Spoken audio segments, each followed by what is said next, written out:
Students, हम पिछली classes में ट्रांसलेशन प्रोसेस या प्रोटीन सिंथेसिस के बारे में चर्चा कर रहे थे। और अब तक आप ये जान चुके हैं कि ट्रांसलेशन का मतलब होता है पॉलीपेप्टाइड चेन या प्रोटीन का निर्माण, डिकोडिंग ऑफ एमआरएनए के थ्रू, जिसमें राइबोसोम्स और टीआरएनए इन्वॉल्व रहते हैं। ये डायग्राम है जो हम पहले भी देख चुके हैं और इसमें कि एक इनिशिएशन कॉम्प्लेक्स बन चुका है, राइबोसोम की दोनों सब यूनिट्स और एमआरएनए अटैच दिखाई दे रहा है और प्रोटीन निकल रहा है। प्रीवियस क्लासेस में हम इसके 2 स्टेप्स के बारे में बात कर चुके थे कि जो प्रोटीन सिंथेसिस है उसमें जो स्टेप्स होते हैं ट्रांसलेशन के या प्रोटीन सिंथेसिस के, activation of amino acid, tRNA का एक्टिवेशन और इनिशिएशन, ये जो स्टेप्स हैं हम इनकी बात कर चुके हैं। और आज हम जो चर्चा करने वाले हैं वो है एलोंगेशन प्रोसेस की। ये ब्रीफिंग है जो हम बात कर चुके हैं कि इनिशिएशन जब होता है तो इनिशिएशन का जो प्रोसेस है उसमें एक इनिशिएटर कॉम्प्लेक्स बन जाता है। और ये इस इनिशिएटर कॉम्प्लेक्स में क्या होता है, पी साइड पे टीआरएनए अटैच्ड है,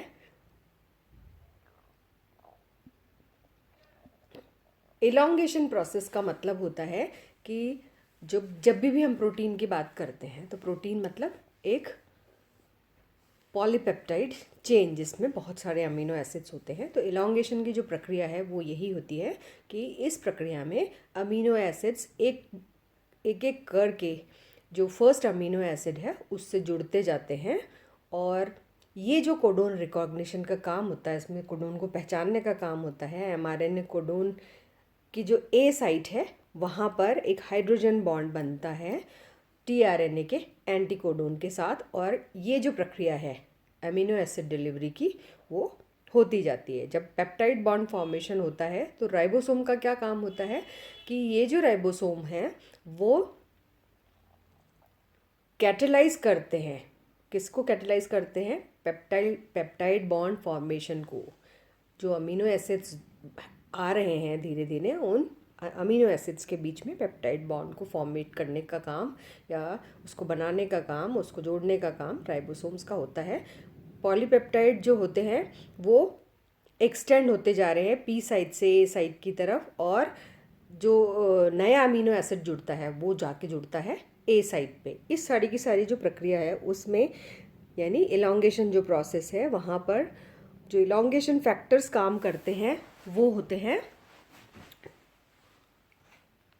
EF, यानी एलोंगेशन फैक्टर T4, T5 और G। तो जब भी एलोंगेशन की प्रक्रिया शुरू होती है तो वो प्रक्रिया में क्या होगा, सबसे पहले अमीनो एसाइल टीआरएनए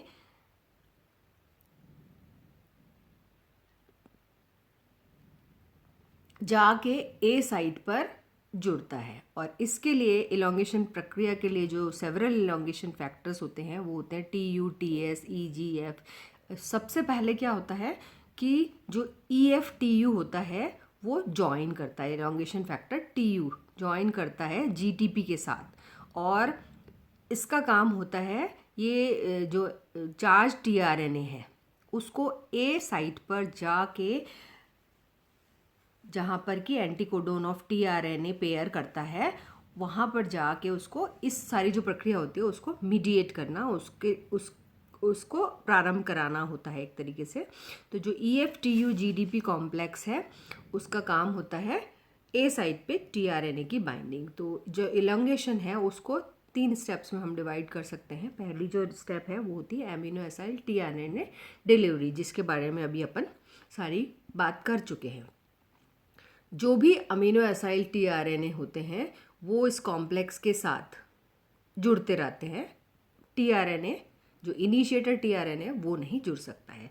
सेकंड जो स्टेप होती है वो होती है पेप्टाइड बॉन्ड फॉर्मेशन का। जैसे ही अमीनो एसाइल टीआरएनए डिलीवरी हो जाती है ए साइड पे, वैसे ही जो पी साइड पे मौजूद अमीनो एसिड है वो दोनों अमीनो एसिड्स बाइंड करते हैं, जो एक दूसरे से क्लोज आ चुके हैं। और इसके लिए जो पेप्टिडाइल ट्रांसफरेज एक्टिविटी है 50S सब यूनिट पे, वो इस प्रक्रिया को मीडिएट करती है और पेप्टाइड बॉन्ड फॉर्मेशन में दोनों अमीनो एसिड्स के मदद करती है।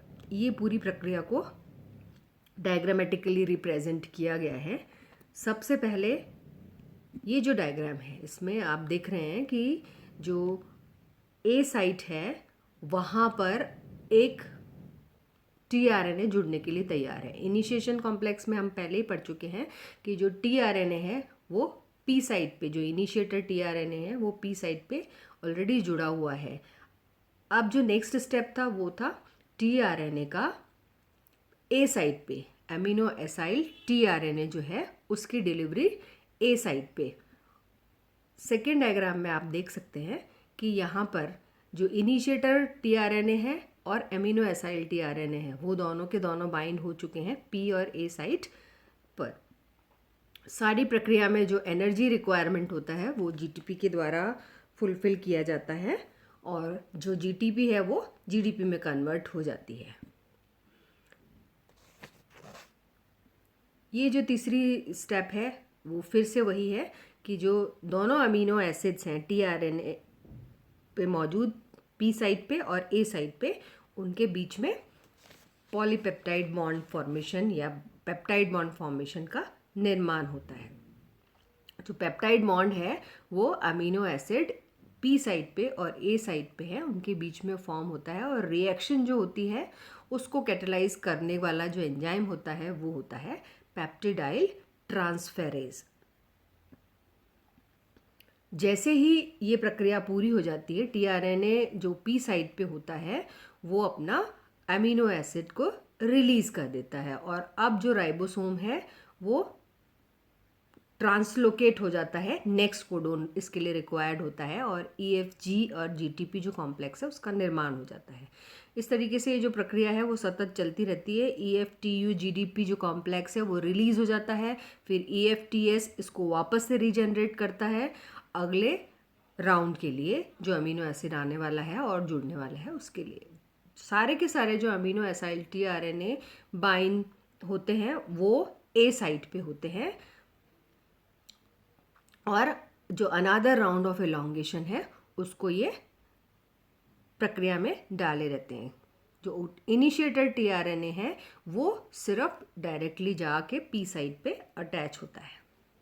तो ये प्रक्रिया सतत चलती रहती है कि पहले इनिशिएटर टीआरएनए जुड़ा आके यहाँ पे, फिर ए साइट पे लगातार जो अमीनो एसाइल टीआरएनए है नए अमीनो एसिड्स के साथ वो यहाँ पे जुड़ते जाएंगे और इस तरीके से चेन एलोंगेशन का प्रक्रिया होती जाएगी। और ये जो लास्ट प्रक्रिया दिख रही है इसमें क्या होता है कि जो राइबोसोम है वो ट्रांसलोकेट हो जाता है, टीआरएनए जो ए साइट पे है उसको पी साइट पे ले जाता है और एम्प्टी जो टीआरएनए पी साइट पे होता है उसको ई साइट पे मूव कर दिया जाता है और वहाँ से इसको रिलीज़ कर दिया जाता है।